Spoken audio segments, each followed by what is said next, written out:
Hey y'all, I'm back with a scandal review. I will be doing Mary Mary after this. This is season 3, episode 15.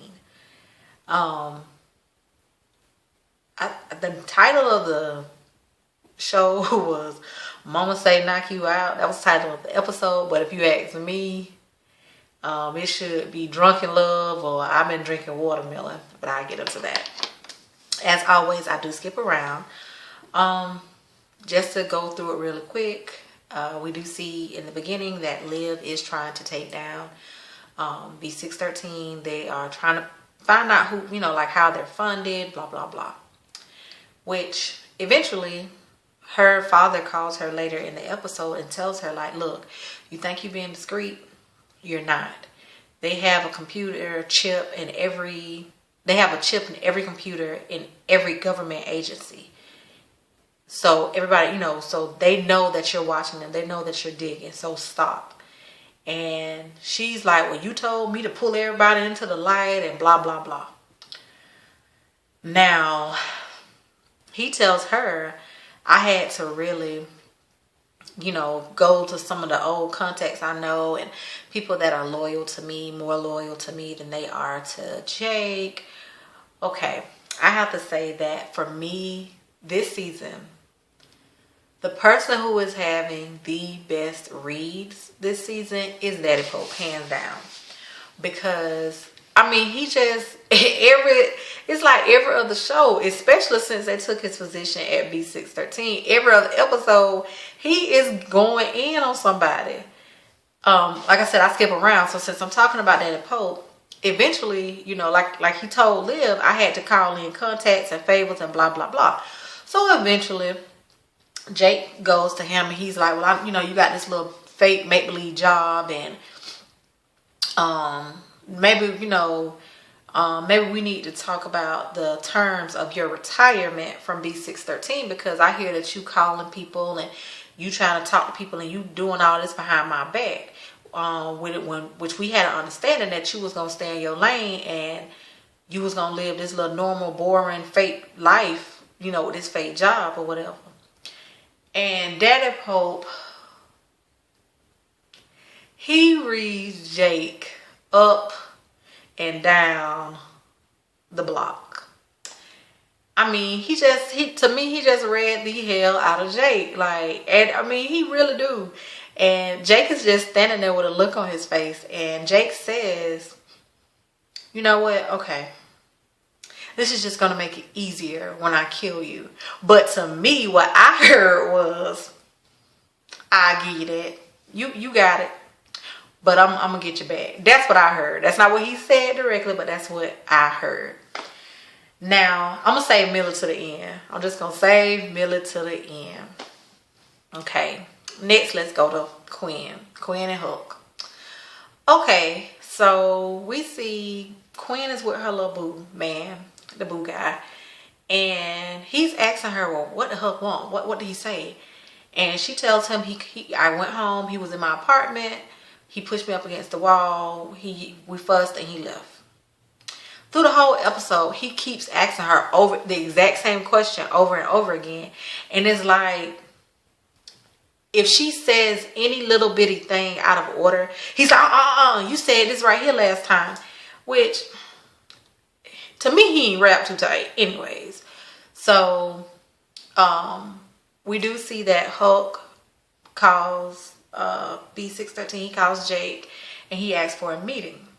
So, which again, y'all, I skip around.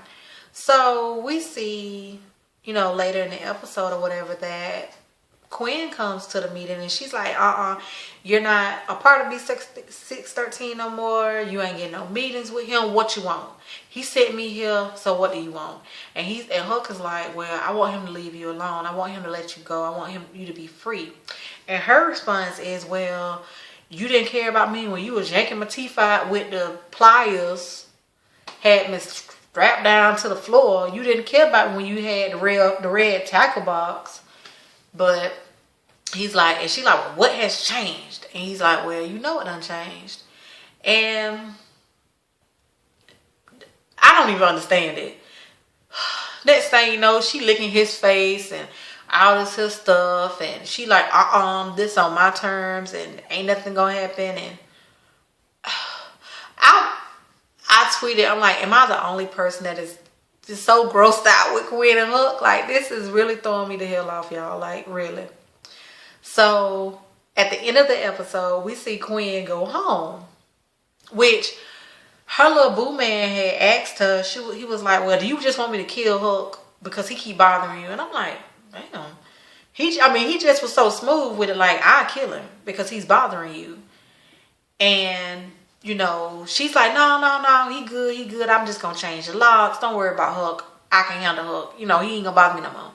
So when she goes home from her little rendezvous with Hook, which honestly, before I even get to that, when her and Hook were on the little bridge thing, when they was talking, and she was licking his face and all this stuff, like, I was looking like, because of the angle of the camera, I thought that crazy man was in the bushes watching them, was finna shoot both of their behinds, but he wasn't.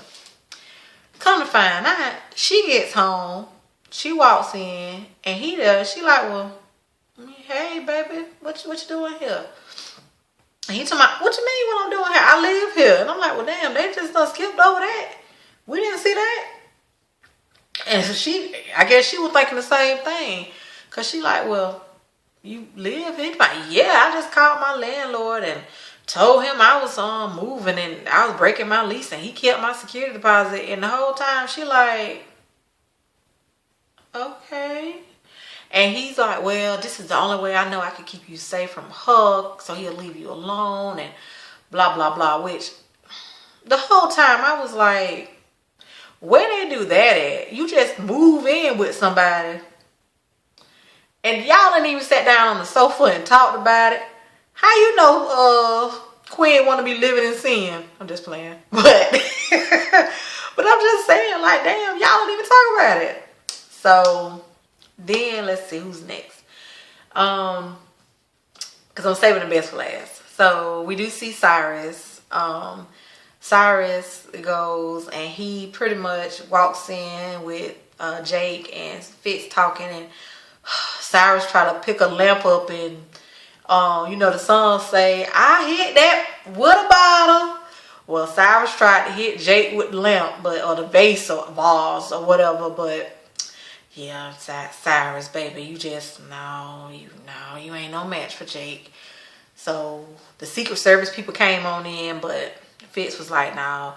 And Jake was just Jake is cold, because Jake was like, I'm so sorry for your loss. You killed him.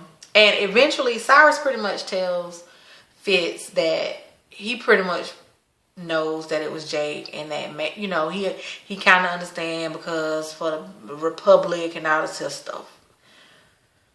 Which I was like, okay, I guess. Now, next we gonna talk about Mama Pope, which I said Mama Pope is one of the, this woman need to be nominated for something, villain of the century or something, because she ain't got no heart. Like, she called Liv and she's like, I need Anon, which is Harrison little boo thing. I need Anon back, which that was a setup. I'm talking about that. But she pretty much, Anon, which is Harrison boo, she pretty much called herself scared of Mama Pope. She pretty much like, well, hell, this bitch crazy. So she go to Pope and Associates, and she's telling them, I'll tell y'all everything y'all want to know, but I'm not going to talk until I get immunity. So Liv tell Abby will go get David, you know, her boo, the district attorney, and we going to see if we can get her immunity so she could tell us everything, because we need to find my mama. She want it. So everybody leaves. Harrison stays in the office with her, with the boo thing. And she's like, you know what? We could have been together. You just, I was on the run, and all you did was 2 years. And Harrison like, nah, bump all that. I would have did 8 years if it wasn't for Liv. And, you know, I'm doing this for you. I owe you this. But After this, we done. So she like, oh, are we even? And last week, Funky Dineva, the whole scandal episode or his video, he kept saying, put your panties to the side, let me slide through. And that's the only thing that popped in my head when A-Nun or whatever took her underwear off. Like, she took her panties off. And then next thing you know, her and Harrison was getting it on in Pope and Associates.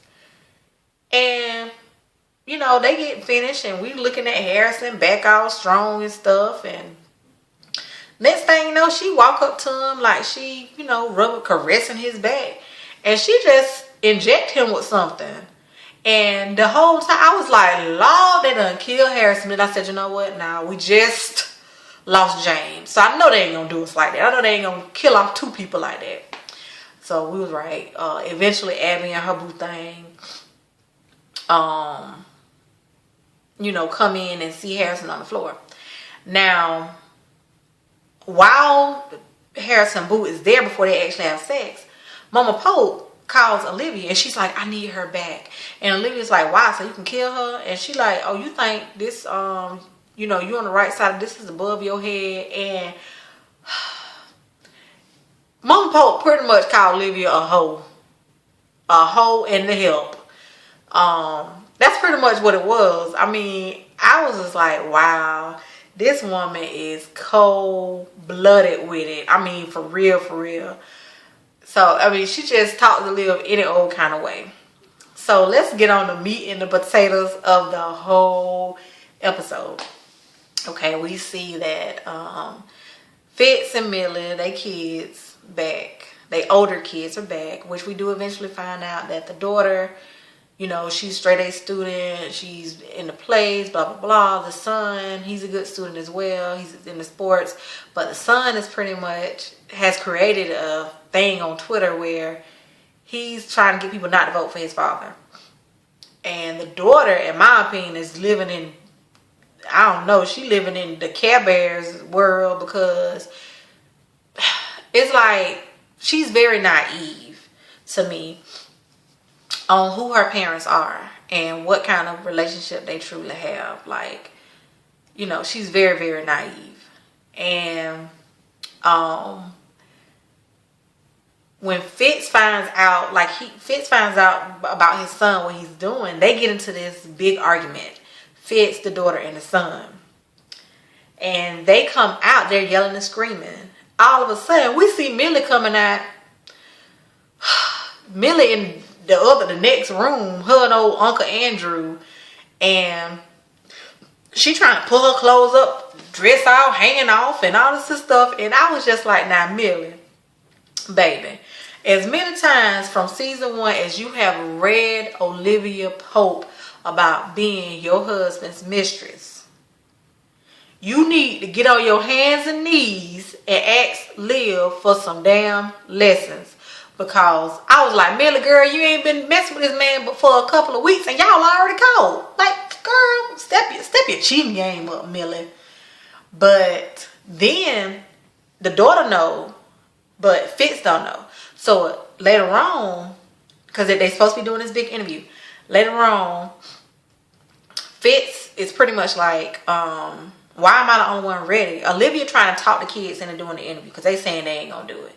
So Fitz is like, come on, y'all ain't gotta do it for me, do it for your mom. The daughter like, why are we doing it for her? I saw her and Uncle Andrew, which when the daughter told Millie, I saw you on your knees with Uncle Andrew, I fell dead to my sofa. Because I said, Millie, put it on Facebook, I said Millie was about to drink watermelon. I was like, really, Millie? And so, of course, Fitz gets all mad. He goes in and punched the hell out of the Uncle Andrew. And pretty much, like, what Fitz tells her is, you did this. You ruined our marriage. I thought she was, because she's like, you don't understand. You don't know everything. I thought Millie was going to break and tell him, your daddy raped me. He ended up yelling at Liv. But, you know, as always, try to apologize. But, y'all, that was my review. Next week is going to be so good. But, thank y'all for watching.